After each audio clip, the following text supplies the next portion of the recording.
आज सकाळी लाडला भाई यावर जे काल उद्धव ठाकरेंनी आठवण करून दिली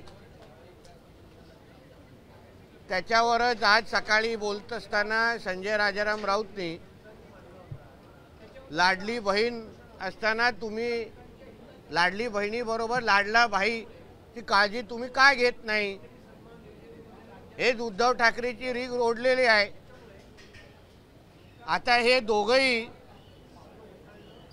आपल्या स्वतःच्या लाडल्या भाईची किती काळजी घेतात हे महाराष्ट्राने फार चांगल्या पद्धतीने पाहिलंय।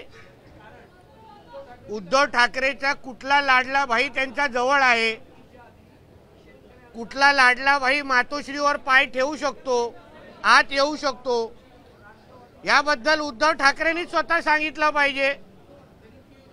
प्रॉपर्टीच्या वादामुळे उद्धव ठाकरेंचा स्वतःचा भाऊ आणि त्यांचे संबंध किती चांगले आहेत हे महाराष्ट्राला चांगल्या पद्धतीने माहिती आहे। आणि स्वतःचा चुलत भाऊ राजसाहेब ठाकरे ज्यांनी नेहमीच उद्धवजींसाठी एक पाऊल मागे घेतलेला आहे। उद्धवजी आज जे पक्षप्रमुख म्हणून फिरतात त्याचा प्रस्ताव पण राजसाहेब ठाकरेंनीच मांडलेला होता महाबळेश्वरला।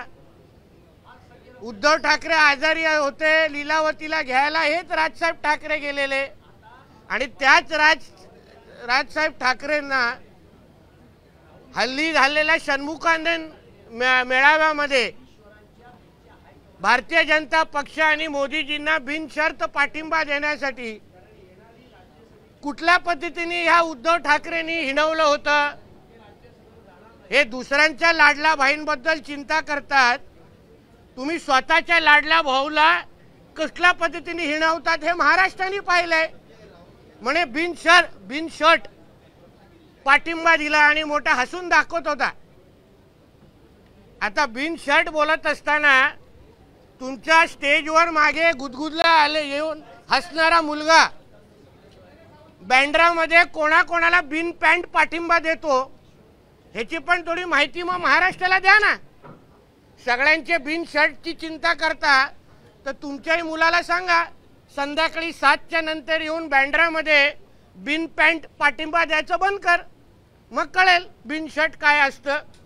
म्हणून दुसऱ्या जणांच्या भावांच्या बद्दल अधिकार मागण्या अगोदर संजय राजाराम राऊतला सांगीन, तू तुझ्या जसा भावाच्या नावाने खिचडी घोटाळे करतोस, खिचडीचे पैसे त्यांच्या अकाउंटमध्ये टाकतोस, तेवढी काळजी दुसऱ्यांचे भाऊ नाही घेत बाबा। आम्हाला महाराष्ट्रातल्या तरुणांच्या 2 हाताला प्रामाणिक काम द्यायचंय जेणेकरून उद्या त्यांना अटक व्हायला लागणार नाही तुझ्या लहान भावासारखं।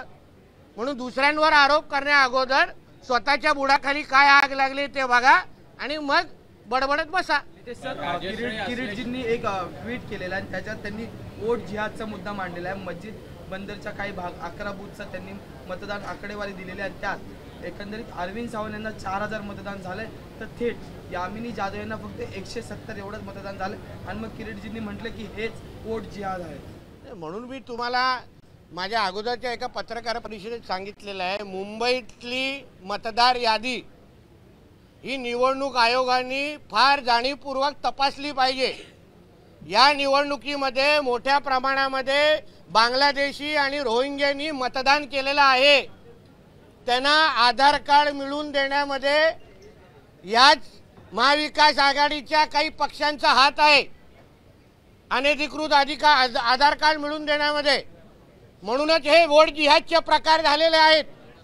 म्हणून मतदार यादी तपासल्यानंतर आपल्याला कळेल जो बांगलादेशी आणि रोहिंग्या मुसलमानांनी पण मोठ्या प्रमाणामध्ये लोकसभेमध्ये मतदान केलं आहे आणि म्हणूनच या मिया उद्धव ठाकरेचे एवढे 9 खासदार निवडून आलेले आहेत।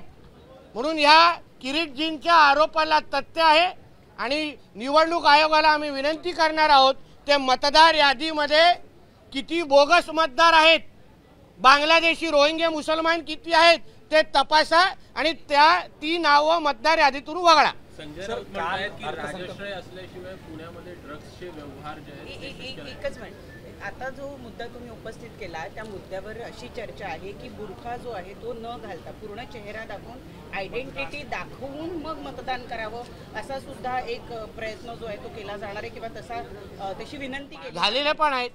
उदाहरण हैदराबादमध्ये अशा काही महिलांना आमच्या माधवी लता ताई जे उमेदवार होते त्यांनी पकडले आहे. पण तो नियम नव्हता. मग असा नियम करायला पाहिजे. बुरखा घालून स्वतःला महिला सांगून अगर कोण पुरुष येऊन आतमध्ये बांगलादेशीने रोहिंगे मतदान करत असतील तर त्यावर नियम कायदे करायला पाहिजेत ना, की नेमका हा खराच मतदार आहे का, ह्याच्याकडे हा स्थानिक आहे का, ह्याची तपासणी निवडणूक आयोगाने करायला पाहिजे. मोठ्या प्रमाणामध्ये रोहिंगे आणि बांगलादेशी मुसलमानांनी यावेळी आपल्या निवडणुकीमध्ये हस्तक्षेप केला असा माझा थेट आरोप आहे. सर हिंदी में लाडला भाव को लेकर सर हे भविष्य संपूर्ण देव को ना, ये मराठी खत्म करते फिर हिंदी लेता हूँ ना, मैं किधर भाग रहा हूँ. राजश्रय असल्याशिवाय संजय राऊत म्हणतात हो. राजश्रय असल्याशिवाय पुण्यात ड्रग्सचा व्यवहार जो आहे तो शक्य नाही. हो, राजश्रय असल्याशिवाय त्यांच्या मालकाचा मुलगा नाईट लाईफ कशी साजरा करू शकतो. राजश्रय असल्याशिवाय दिशा साल्यान आणि सुशांत सिंगच्या खून प्रकरणामध्ये त्यांच्या मालकाच्या मुलाचं नाव कसं वगळू शकतो. म्हणून राजश्रय नेमकं काय असतं हे संजय राजाराम राऊतला फार जवळून माहिती आहे त्यांच्या पेंग्विन ठाकरेमुळे. कालच्या अर्थसंकल्पावरून म्हणजे सगळीकडून कौतुक होते अशी चर्चा असताना चादर लगी फटणे और खैरात लगी बटणे असं टोमना जो आहे तो उद्धव ठाकरे जयंत पाटील दोघंही बोलतात. ठीक आहे, आता काय त्यांचे आवडलेले लिंबूसारखे चेहरे बघितल्यानंतर कळलेलं आहे की बाबा हातभर फाटलेली आहे म्हणून चादर बिदर सगळं आता आठवत आहे.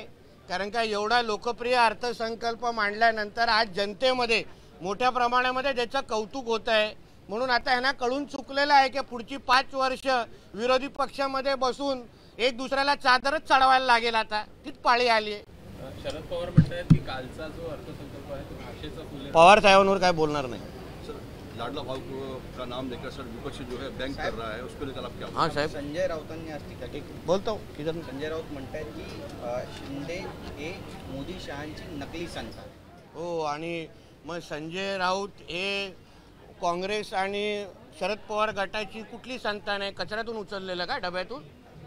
कारण का हॉस्पिटलचं तर संतान कुठल्याच अँगलनी वाटत नाही.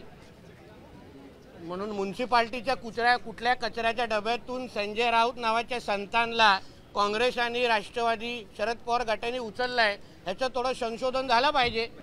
कारण का बर्थ सर्टिफिकेटवर आडनाव राऊत लिहिलेलं नाही आहे. प्रॉब्लेम आहे. संजय राऊत आता म्हणतायत की राहुल गांधी पंतप्रधान पदाचा चेहरा असते तर 20 ते 25 जागा वाढल्या असत्या. म्हणजे अप्रत्यक्ष पद्धतीने पवार साहेब नको, उद्धव ठाकरे नालायक आहे हेच म्हणण्याचं काम संजय राजाराम राऊत करत आहेत. कारण का आजकाल थेट दिल्लीवरून जीपे होत आहे ना. जे पहिलं सिल्वर ओक आणि मातोश्रीवरून जीपे व्हायचं आता थेट दिल्लीवरून जीपे असल्यामुळे मिठाला जागलं पाहिजे ना. गाडीचा पेट्रोलचा पैसा तिथूनच येतोय. चला हिंदी. सर लाडला भाव कह के विपक्ष जो है सत्ता पक्ष पर बैंक मार रहा है उसको लेकर आप क्या बोलेंगे. देखिए ऐसा है, लाडली बहन ये जो हमारी योजना है ये बहुत लोकप्रिय योजना है जो आज महाराष्ट्र में महिला हमारे माता भगिनों के लिए अनाउंस की गई है. अभी ये लाडला बहू इतनी चिंता करने वाले ये लोग उनके घर में उनके भाइयों की क्या हालत है. कभी उद्धव ठाकरे के और संजय राजाराम राउत के घर में जाके देखिए. उद्धव ठाकरे का एक भी भाई, फिर उनका सगा भाई हो या राज साहब ठाकरे हो, उनके साथ उनके कैसे संबंध है. प्रॉपर्टी के झगड़े के वजह से सगे भाई को उन्होंने घर से बाहर निकाल दिया है. घर से झगड़ा है उद्धव ठाकरे का. और जो राज ठाकरे साहब ने हमेशा उद्धव ठाकरे जी को सपोर्ट किया है, उनके बाजू में खड़े हुए हैं, वही राज साहब ठाकरे को इस बार उनके षण्मुखानंद में जो मीटिंग हुई उधर उन्होंने क्या बोला कि भारतीय जनता पार्टी को बिन शर्ट सपोर्ट देने के नाम पे उनका मजाक उड़ाया. फिर उनका खुद का बेटा बैंड्रा में किसको बिन पैंट पाटिंबा देता है, सपोर्ट देता है, उसका भी जरा मालूमात उद्धव जी ठाकरे ने रखना चाहिए. बिन शर्ट पाटिंबा देना अच्छा है, बिन पैंट पाटिंबा हमारे समाज में अच्छी बात नहीं होती. वो कभी उनको पूछिए। सर विपक्ष ने और एक जुमला मारा है, चादर लगी फटने खैरात लगी बटने। अभी क्या है, जिस तरीके का हमारा बजट इतना पॉपुलर बजट निकला है, लोगों में उसका सराहना हो रही है, इसलिए अभी इनको खुद की चादर बचाने का वक्त आ गया है, इसलिए दूसरों की चादर फटने का डर हो गया है इनको। हमला कर रहे हैं कि सरकार कमीशन खाने वाली सरकार है और नीट के बच्चे जो त्रस्त हैं उनके लिए कुछ किया नहीं गया। ऐसा है कि हमारी सरकार कमीशन खाने वाली थी क्या, या महाविकास आघाड़ी वाली कमीशन खाने वाली थी? जिनके सचिन वाजे हो, जिनके होम मिनिस्टर हो, उनको जेल में जाना पड़ा। इसलिए हमारे पे आरोप करने के बजाय खुद के गिरेबान में इन लोगों ने झांकना चाहिए। नीट को लेकर लगातार देखिए, नीट के बारे में तो इंक्वायरी हो रही है, अरेस्ट हो रही है। हमारी केंद्र सरकार हो, राज्य सरकार हो, नीट के बारे में जितना सिंसियरली काम कर रही है वो हमारे ऑपोजिशन को दिख नहीं रहा है, क्योंकि आगे जाके उन ऑपोजिशन में ही कई लीडर लोगों का नाम वो नीट के स्कैम में आने वाला है, इसलिए वो डर का माहौल है उन लोगों के बीच में। एबीपी माझा, उघडा डोळे बघा नीट।